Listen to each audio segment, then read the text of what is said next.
है रघुराज की, खूब जूठन मिली यार ब्रजराज की।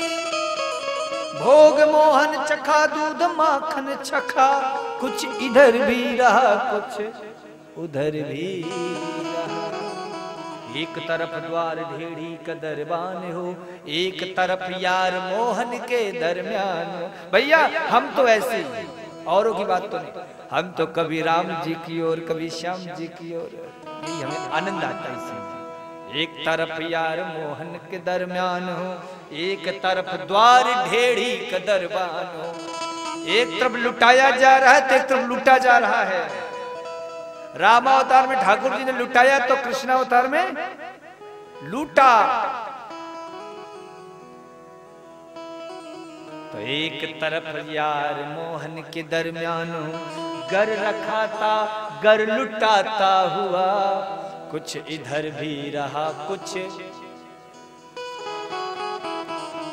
लोगों ने क्वेश्चन किया, प्रश्न किया, भाई साहब ये आप इधर उधर क्यों करते रहते हैं, एक तरफ क्यों नहीं रहते हैं, कभी इधर कभी उधर, बड़ा कंफ्यूजन होता है, भ्रम होता है, एक तरफ रहो, इधर उधर मत करो। तो बिंदु जी महाराज जवाब देते हैं, इस जमाने में ऐसे बहुत लोग हैं जो ना इधर के रहे ना उधर के रहे। हमने सुना होगा धोबी का कुत्ता, इस जमाने में ऐसे बहुत लोग हैं जो ना इधर के रहे ना उधर के रहे। अब बिंदु दोनों तरफ ले रहा है मजा, कुछ इधर भी रहा कुछ उधर भी रहा। तो सूरदास जी के शब्द हैं, हमारे राम कृष्ण आधार, सूरदास दो नाव चढ़े हुए, को उतारो पार। भैया हमें तो पार उतरने से मतलब है, और हमें पार लगाना आपकी जिम्मेदारी है। तुम्हारा जरा उस टेढ़ी टांग वाले की जो अद्भुत कथा है, उसके लिए आपको जरा नशे में झूमना पड़ेगा, नशेड़ी बनना पड़ेगा हरि कथा का, और फिर उस कथा में डूब जाओ। और जो डूबने वाला होता है ना, उसके मुंह से आवाज नहीं आती है।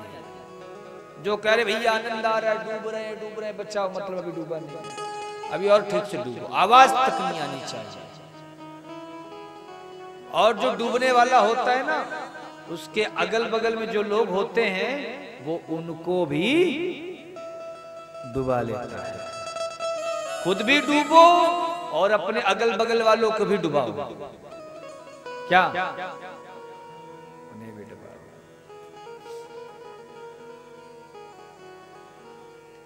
तो भक्ति माता कहती है, मैं वृंदावन आ गई, मैं तरुण हो गई, पर ये मेरे दोनों पुत्र ज्यों का त्यों वृद्ध हैं। नारद जी अभी ठीक किए देता हूं। अब नारद जी ने अपनी झोली में जितनी भी चूरन चटनी थी सब चटाया, इलाज पूरा किया, ऑपरेशन तक की तैयारी कर ली, फिर भी मरीज ठीक नहीं हुआ। पूरा चेकअप हो गया, बीमारी पकड़ में नहीं आई, सारी चूरन चटनी सब चटा दिया, अब क्या होगा? तो आकाशवाणी हो गई, सत्कर्म सोच को, सत्कर्म करो। क्या करें? श्रीमद् भागवती वार्ता, सत्कर्म करो। अब नारद जी दूसरों से पूछ रहे, भैया ये सत्कर्म क्या है? कोई कुछ जवाब देता, कोई कुछ जवाब देता। अंत में महाराज ढूंढते ढूंढते नारद जी बोले, मैं आपसे मुलाकात यहाँ बद्रीनाथ धाम में, मेरे दुख का यही कारण है। शनकादिक मुनि बोले, नारद जी ठहरिए, इसका इलाज है हमारे पास। क्या है? श्रीमद् भागवती वार्ता। क्या है? जोर से बोलो, और जोर से बोलो।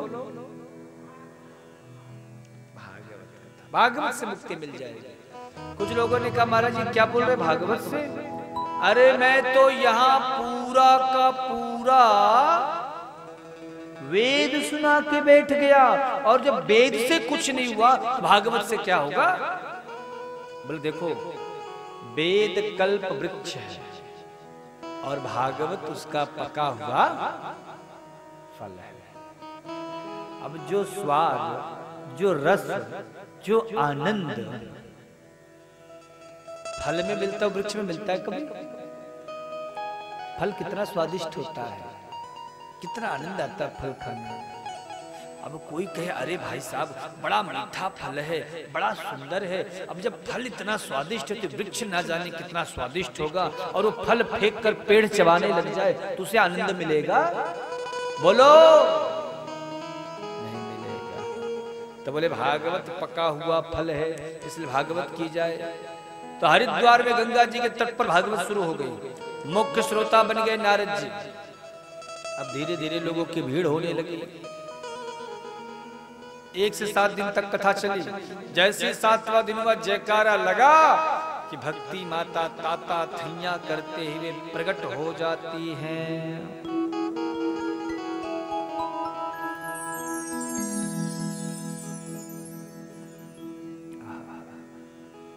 भक्ति देवी के मन के कष्ट की निवृत्ति हो गई, ज्ञान वैराग का बुढ़ापा दूर हो गया। अब जब वहां से भक्ति मैया भक्तों के हृदय में प्रवेश करी, तब नारद जी ने प्रश्न किया, महाराज कोई व्यक्ति डेली मंदिर जाता हो, कथा सत्संग कीर्तन करता हो, फिर कथा सुन ले मोक्ष पा जाए, कोई आश्चर्य की बात नहीं है। जिसने कभी जीवन में सत्कर्म ही ना किया हो, क्या ऐसा व्यक्ति भागवत सुन के मोक्ष पा सकता है? तो व्यास जी ने बड़ी सुंदर बात बताई। देखो एक बहुत सुंदर नगर था, तुंगभद्रा तटे पूर्वमभूत्पत्तनमुत्तमम् यत्र वर्णाः स्वधर्मेण सत्य सत्कर्म तत्पराः। उस नगर का नाम था उत्तम नगर। आज जरा हम इसको नए रूप से थोड़ा सुनते हैं। ऐसे तो आपने बहुत बार धुंधकारी की कथा है ना, इसलिए थोड़ा से नए रूप से सुनते हैं।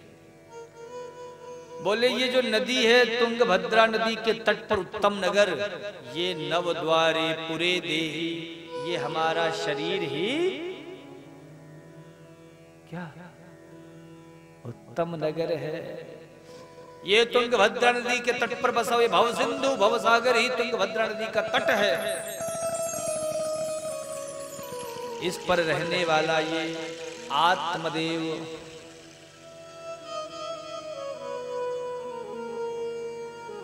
ये महाराज धुंधली नवपी बुद्धि की अधीन है। आत्मदेव की पत्नी धुंधली, धुंधली कहते बुद्धि को। किसे कहते हैं? जोर से बोलो। बहुत बढ़िया, धुंधली बुद्धि। अब हमें ज्ञान से परिचय कौन कराती है? बुद्धि। मन यदि करे आज कथा हो रही है वृंदावन में, चलो सुनाते हैं, मन में तो आ गई बात, पर बुद्धि तुरंत कुतर्क की कैंची चलाना शुरू कर देती है। अरे भैया वृंदावन में तो हो रही है, लेकिन व्यवस्था कैसे मिलेगी, कैसे लोग मिलेंगे, कैसे होगी? तमाम प्रकार के मन में व्यवहार चलने लग जाते हैं, विचार चलने लग जाते हैं। तो मन कितना भी अच्छा हो, बुद्धि इधर उधर से भ्रम पैदा कर देती है। कोई संतान नहीं है इस धुंधली की, क्योंकि बुद्धि सही नहीं है। संत की कृपा कहां से हो? तो आत्मदेव संतों के पास जाके प्रार्थना करता है, महाराज एक बेटा हो जाए। संतों के आशीर्वाद से फल मिल गया।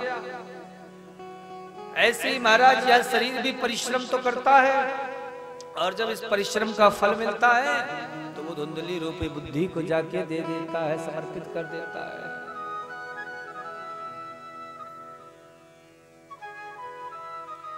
धुंधली ने अपने खुराफाती दिमाग को चलाना शुरू किया।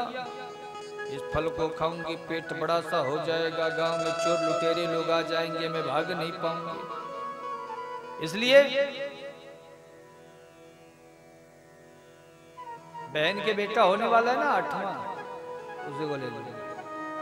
ए बहन ये तेरा 8वां, मेरा आज से मुझे ही दे देना। रही बात तुम्हारे पद्यों की, थोड़ा पैसा रुपया दिलवा दूंगी, उसका भी मुझे बंद करवा देना। छोटी बहन की तो पहले से इच्छा थी कि इसका सारा घर का माल टल मेरा हो जाए। हाँ, परीक्षण हेतु उस संत के प्रसाद को धुंधली ने गाय को खिला दिया। और संत का प्रसाद है, गोकर्ण जी जन्म ले लिए। गोकर्ण पंडितो ज्ञानी धुंधकारी महाखला। गोकर्ण जी ज्ञानी हुए और धुंधकारी महान दुष्ट निकला। और उसका प्रभाव ये हुआ कि धुंधकारी चोरी करता, डाका डालता। पिता आत्मदेव जी का बड़ा दुख हुआ। एक दिन पिता पर भी हाथ उठा दिया। तब गोकर्ण जी ने कहा, पिताजी अब तैयार हो जाओ। बुद्धिमान व्यक्ति वही है कि बुढ़ापा आए घर द्वार छोड़ दो। 50 के ऊपर उम्र चली जाए तो क्या होना चाहिए? 50 वर्ष की अवस्था तक व्यक्ति को 90% समय घर में और 10% समय तीर्थों में बिताना चाहिए। और जहां 50 के ऊपर चले जाओ, 50 ऊपर, कि 90% समय तीर्थ में और 10% समय कहां? मायके में। क्या बोले? एक माता जी शायद पीछे से बोली, 10% समय घर में बिताओ।